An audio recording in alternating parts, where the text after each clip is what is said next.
सबसे पहली जो ड्रग हम पढ़ने लगे हैं ना वो है सीटाजोलामाइड। ठीक है, कि सीटाजोलामाइड जो होती है वो किस तरह काम करती है और क्या उसका सारा हिसाब होता है। अब आपने खुद सोचना है, पर असीटाजोलामाइड जो होती है ना वो प्रोक्सिमल कन्वोल्यूटिव ट्यूब्यूल्स के ऊपर इफेक्ट करती होती है।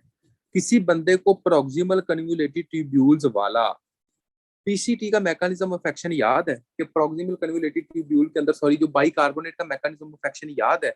अगर आप लोगों को याद हो तो मैंने आप लोगों को कुछ इस तरह पढ़ाया था कि देखें ये किडनी की ट्यूब्यूल्स हैं, ये किडनी की ट्यूब्यूल्स हैं। इस किडनी की ट्यूब्यूल्स के अंदर होता क्या है कि यहाँ पे बाइकार्बोनेट पाया जाता है। ये बाइकार्बोनेट आपके H+ के साथ मिलता है। ये फिर जनाब आपका H2CO3 बनता है। उसके बाद ये जनाब आपका H2O और CO2 बनता है। आपको याद होगा मेरे ख्याल में, ठीक है। ग्लूकोज अब्जॉर्प्शन की तरफ मामा क्यों जा रहा है, ठीक है, बाइकार्बोनेट की मैं बात कर रहा हूँ। अब देखें ये H2 और CO2 कहाँ जाता है, ये सेल के अंदर जाता है।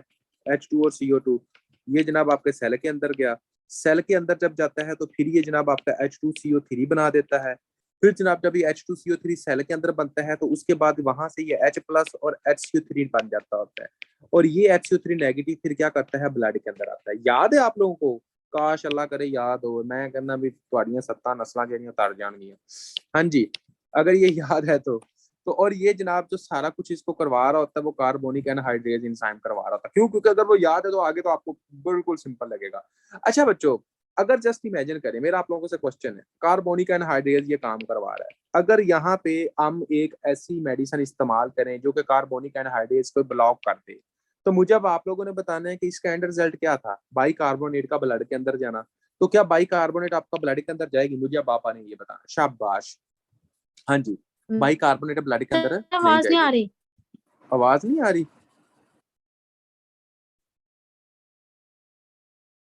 अपनी टूटियां ना वो साफ करो, उसके बाद कानों को साफ करो, ठीक है? बाकियों को आ रही है, सिर्फ आपको नहीं आ रही।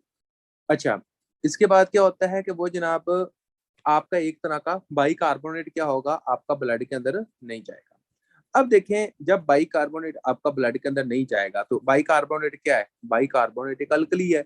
जब अल्कली आपके ब्लड के अंदर नहीं जाएगी तो इसका मतलब क्या है, आपकी जो बॉडी है वो क्या होना शुरू हो जाएगी? एसिड होना शुरू हो जाएगी।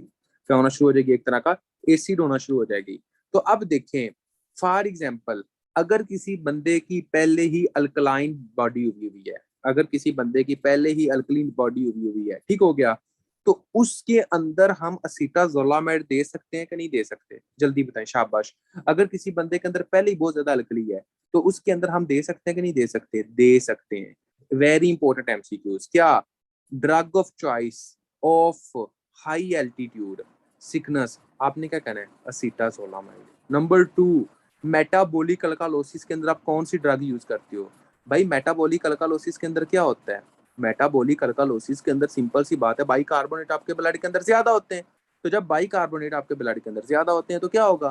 तो सिंपल सी बात है, जब बाइकार्बोनेट आपके ब्लड के अंदर ज्यादा होंगे तो आपने कहना है कि हाँ जी जनाब, जब हम असीटाजोलामाइड देंगे तो फिर बाइकार्बोनेट आपके ब्लड के अंदर नहीं जाएंगे। तो कहाँ जाएंगे? ये बाइकार्बोनेट आपके यूरिन के अंदर आएंगे। जब यूरिन के अंदर जाएंगे तो फिर बॉडी क्या होगी? फिर एसिडिक होना शुरू हो जाएगी। अगर आपसे कोई बंदा पूछे कि इसका साइड इफेक्ट क्या हो सकता है तो आपने क्या कहना है? आपने कहना है इसका जो साइड इफेक्ट होता है वो ये होता है कि metabolic acidosis, renal tubular acidosis. Clear हुआ कि नहीं हुआ? शाबाश के ऐसा बंदा जिसको ना समझ आई हो। एनीवन?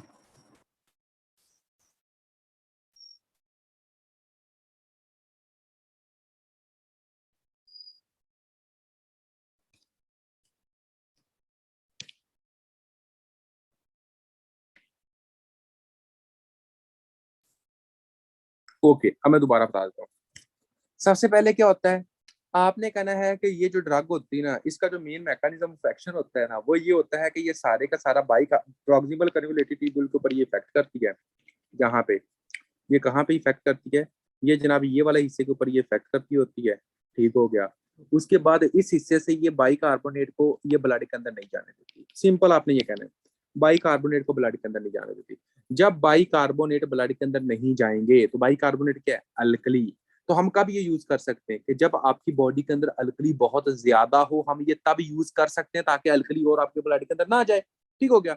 तो क्या होगा, ये अल्कली आपके यूरिन के अंदर आएगी। तो फिर आपने कहना है कि आपकी बॉडी के अंदर जब अल्कली यूरिन के अंदर आएगी, अल्कली जब यूरिन के अंदर आ रही है आ रही है आ रही है तो आपकी बॉडी क्या हो रही है? एसिडिक हो रही है, तो इसकी वजह से अगर हम ये ज्यादा देर तक यूज करेंगे तो क्या हो सकता है, आपकी बॉडी के अंदर रेनल ट्यूबुलर एसिडोसिस हो सकती है। एसिडोसिस आपकी बॉडी के अंदर हो सकती है, नंबर 1। उसके बाद क्या हो सकती है, आपने कहना है कि हाँ जी जनाब, अगर हम आपकी एसीटाजोलामाइड ज्यादा देर तक यूज करेंगे तो फिर उसकी वजह से क्या होगा कि बाइकार्बोनेट जो होगा वो जनाब आपका एक तरह का नीचे की तरफ आएगा, यूरिन के अंदर आएगा। जब यूरिन के अंदर आएगा बाइकार्बोनेट अल्कली बनेगा, तो अल्कली जो होते हैं, कुछ स्टोन्स जो होते हैं वो अल्कली अल्कलाइन यूरिन के अंदर बन सकते होते हैं, ठीक होगा। जैसे कि कैल्शियम के स्टोन्स जो होते हैं वो अल्कलाइन यूरिन के अंदर होने के चांसेस ज्यादा होते हैं। तो आपने कहना है कि स्टोन्स बनने के चांसेस हो सकते हैं अगर हम इसको ज्यादा देर तक यूज करें। Drug of choice, very important MCQ. Drug of choice किसके अंदर है, आपने कहना drug of choice high altitude sickness के अंदर, मेटाबॉलिक अल्कालोसिस के अंदर देख सकते हो, इंट्राक्रेनियल हाइपरटेंशन के अंदर दे सकते हो, ठीक है। ये आपको बच्चों को पता होना चाहिए। अब ये जो सारी बात हमने इधर पढ़ी है ना, अब जनाब यहाँ पे वही चीज लिखी हुई है, बस थोड़ा बहुत ही फर्क है, उसमें कोई रॉकेट साइंस नहीं है, सिंपल सी बात है।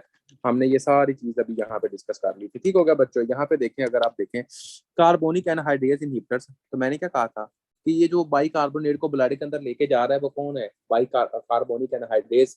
तो ये जो असीटाजोलामाइड ये क्या काम करती है, कार्बोनिक एनहाइड्रेज को ब्लॉक कर देती है। जब काम ब्लॉक हो जाता है तो क्या होता है, आगे सारा काम ही नहीं चलता है। जब आगे सारा काम नहीं चलता तो क्या होता है, बाइकार्बोनेट ब्लड के अंदर नहीं जाता, ठीक हो गया। उसके बाद का सेल्फ लिमिटेड NaHCO3 डाययूरेसिस, डाययूरेसिस का मतलब क्या है, ये बाइकार्बोनेट को यूरिन के अंदर लेके आती है, क्या करती है, लो टोटल बॉडी अल्कलाइन। तो बच्चों यार ये सही बात लिखी कि लो टोटल पूरी बॉडी के अंदर ये बाइकार्बोनेट के लेवल को कम करती है, अल्कलानाइज यूरिन, यूरिन को अल्कली करती है। तो हमने भी यही पढ़ा था भाई।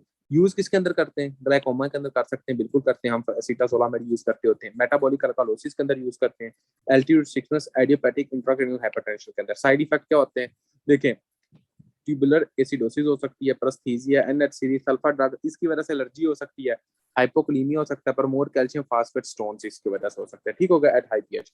तो ये बच्चों आपने कहना क्यों, क्योंकि अल्कली है ना हाई पीएच के अंदर, आपने ये बताना होता है जी बिल्कुल। अब आ जाते हैं जनाब आपके डायरेटिक्स के ऊपर। मेरा बच्चों आप लोगों से क्वेश्चन है, लूप डायरेटिक्स जो होती हैं वो जनाब आपकी असेंडिंग लूप ऑफ हेनले के ऊपर काम करती है। यहाँ पे यहाँ से क्या होता था, शाबाश जल्दी बताएं, यहाँ से क्या होता होता था, ये वाला जो पार्ट है स्टैंडिंग लूप ऑफ हेनले जो होता था, यहाँ से होता क्या था, नॉर्मल फिजियोलॉजी यहाँ पे क्या होती थी, और भाई सारे आयंस अब्सॉर्ब होते थे, वेरी गुड शाबाश। क्या होते थे, सोडियम अब्सॉर्ब होता था, कैल्शियम अब्सॉर्ब होता था, पोटाशियम अब्सॉर्ब होता था, क्लोराइड अब्सॉर्ब होता था, सारे आयंस अब्सॉर्ब होते थे। अगर फॉर एग्जाम्पल हम कोई ऐसी ड्रग यूज करें जो कि जनाब इसको ब्लॉक कर दे, तो क्या ये अब्सॉर्ब होंगे, नहीं होंगे।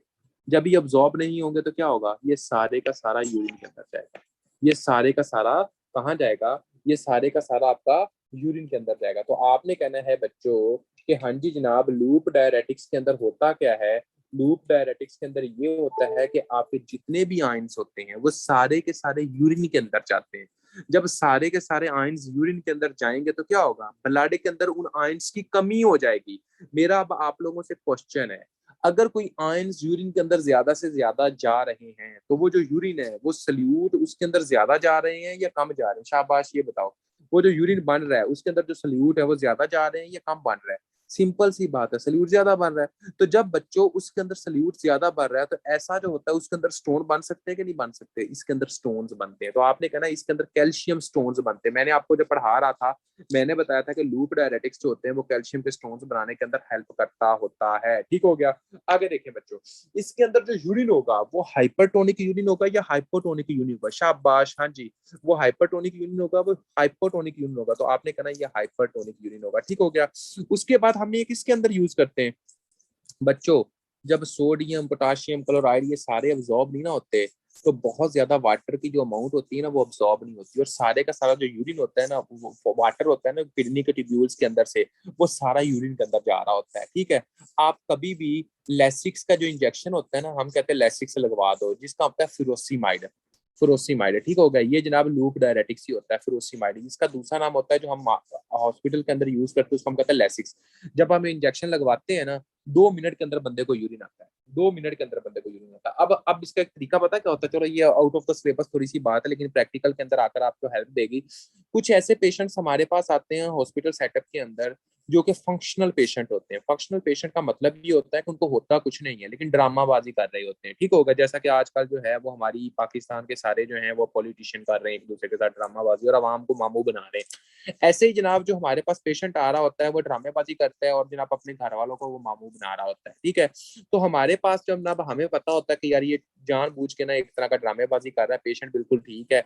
अब हम उनको सीधी तरह तो बता नहीं सकते क्योंकि वो माँ बाप जो होते हैं वो अपने पेशेंट्स अपने बच्चों के बारे में बहुत एक तरह के वो पोजेसिव वो सारा सीन होता है, अगर हम बताएं तो हम ही ना सीधा हो जाए, ठीक हो गया। तो फिर होता क्या है, हम लोग इस तरह करते हैं, वह ऐसे बच्चे जो उठ ही नहीं रहे, ऐसा लगता है कि जनाब वो बेहोश हो गया, उठ नहीं रहा, ये सारा कुछ सब कुछ चेक करते हैं, बिल्कुल ठीक है जनाब, वाइटल सही है, शुगर सही, ईच एंड एवरीथिंग, हमने जब उसको वाइटल्स देखते हैं बिल्कुल सही, हमें पता चलता है यार बंदा तो बिल्कुल ठीक है, हमें लगा हुआ है। उसका फिर एक हल होता है, जब वो उठता नहीं है हम जनाब उसको लेसिक्स लगवाते हैं। जब उसको लेसिक्स लगवाते हैं तो क्या आएगा, थोड़े मिनट के अंदर उसको यूरिन आएगा। जब यूरिन आएगा तो क्या होगा, बच्चा खुद उठ के जाएगा। तो ऐसा होता है, ठीक होगा। ये हमारा उधर का एक प्रोटोकॉल होता है, हम ये कर देते होते, कभी हमें पुलिस एनजीबी डालनी पड़ती होती है ताकि वो जनाब थोड़ा सा मूव शूव करे। तो ये बच्चे होते हैं।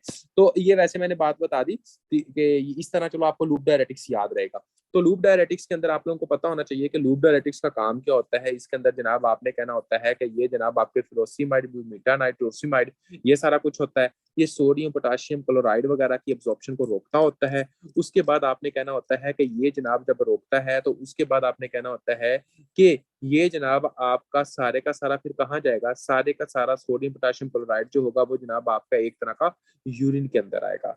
जब ये यूरिन के अंदर आएगा तो क्या होगा, आपका यूरिन जो होगा वो कंसंट्रेटेड यूरिन होगा। नॉर्मल क्या होता है, नॉर्मल कंसंट्रेटेड यूरिन नहीं होता, क्योंकि ये सारा आपका उधर जा रहा होता है, याद है ना वो आपको, यानी कि वो हाइपोटोनिक पहले 1200 से जनाब फिर आपका नीचे जाना शुरू हो जाता होता है, याद है, शायद मेरे ख्याल में आपको याद हो वो वाला पॉइंट। मतलब कि सबसे पहले हाइपरटोनिक होता है, फिर उसके बाद जनाब आपका हाइपरटोनिक होना शुरू हो जाता होता है, क्योंकि वो आयंस की एब्जॉर्प्शन होना शुरू हो जाती है, इस वजह से हाइपरटोनिक होना शुरू हो जाता है। तो अब देखें बच्चों, यहाँ पे क्या होता है, आपने ये कहना होता है कि ये जनाब आपका हम किसके अंदर यूज करेंगे, उस कंडीशन के अंदर हम यूज करेंगे जिसके अंदर फ्लूइड ज्यादा है। क्या है, हार्ट फेलियर के अंदर हम ये यूज करते होते हैं। पल्मोनरी एडीमा के अंदर हम बहुत लैसिक्स यूज करते हैं, पल्मोनरी एडीमा के अंदर बहुत ज्यादा यूज होता है। नेफ्रोटिक सिंड्रोम के अंदर जिसके अंदर एडीमा हुआ है उसके अंदर हम यूज करते हैं। हाइपरटेंशन के अंदर हम यूज करते होते हैं, ठीक हो गया। एमआई के अंदर इतना ज्यादा यूज नहीं होता लेकिन बहुत कर देते होते हैं। ये आपको पता होना चाहिए। साइड इफेक्ट क्या है, सिंपल सी बात है, सारे आयंस की कमी होगी और उसके बाद क्या होगा, ओटोटॉक्सिक ये होती है, ठीक होगा बच्चों। ये आपने कहना है। देखें बच्चों, सल्फा, अभी हम देखते हैं sulphonamide, sulphonamide loop diuretics inhibit transfer potassium chloride की, ठीक है, सैनिक लूप ऑफ पहले से। hypertonicity of oh भाई ये hypertonicity of the medulla preventing concentrated of the urine associated with high prostaglandin, ज्यादा प्रोस्टाग्लैंडिन होती है एफरेंट आर्टिकल के ऊपर, इस वजह से इनहिबिटेड बाय एनसड, एनसड जो होता है उसको इनहिबिट कर देता है। हाई कैल्शियम एक्सक्रीशन, वो आपको पता है कि लूप क्या होगा, कैल्शियम को लूज करेगा। एडिमेटस कंडीशन कौन सी होती है, जिसमें भी एडीमा होगा उसमें देखते हैं क्या, for example heart failure, cirrhosis, nephrotic syndrome, pulmonary oedema, hypertensive hypercalcaemia, इसके अंदर ओटोटॉक्सिक होती है, हाइपोकलीमिया। ये जो साइड इफेक्ट है ये बच्चा सारा रट्टा है, इसको आपने खुद याद करना है, ठीक हो गया। यहाँ तक कोई ऐसा बच्चा जिसको ना समझ आइए, शाबाश एनीवन। आगे हम चलें फिर, जल्दी जल्दी जल्दी बताएं।